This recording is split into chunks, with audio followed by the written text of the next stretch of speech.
Siguro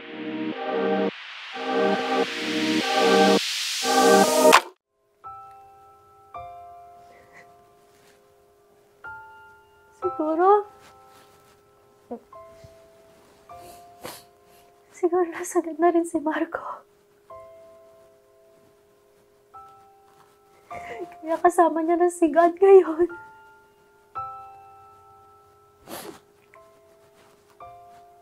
Alam mo,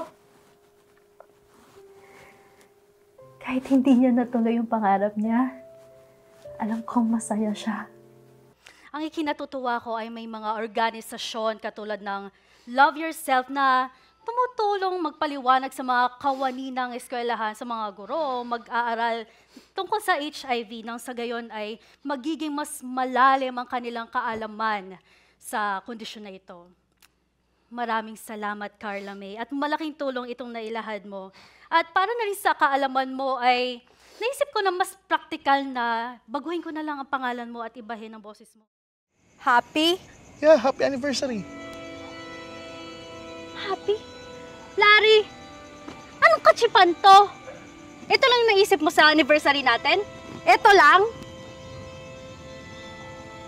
Bakit, babe? Di mo ba nagustuhan? Hindi! As in, hindi! Ganitong outfit? Tapos ano papakain mo sa akin? Pansit Canton? Tsaka tigdodos na pandesal na binibili dyan sa panaderya?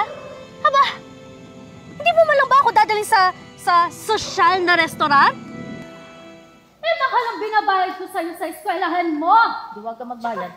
Tsaka isa pa, ano na lang ang sasabihin ng aking mga amiga, ng mga business associates ng daddy mo, ng mga kamag-anak natin, at tsaka ng mga kapitbahay nating Marites kapag nalaman na lang hindi ka namin pinag-aaral, na wala kaming concern sa future mo, Wala naman talaga. na walang mahalaga sa amin kundi ang yumaman, na wala kaming care sa aming unika iha.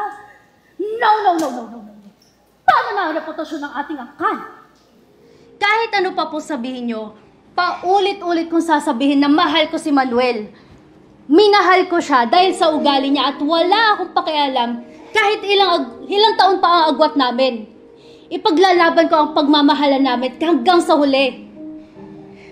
Tsaka ma, di ba nagmahal ka rin naman? At alam niyo po sa sarili niyo na ito yung pakiramdam na mahirap itanggi. Tao lang din ako. Sino ba naman ako para hindi magpatawad, diba? Pero yung ginawa mo sa akin, at yung nangyari sa akin, nakaukit na yun sa utak ko at sa pagkatao ko.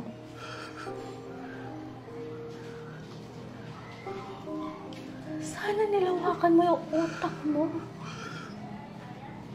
Sana hindi naging matigas yung puso mo sa pag-unawa sa akin.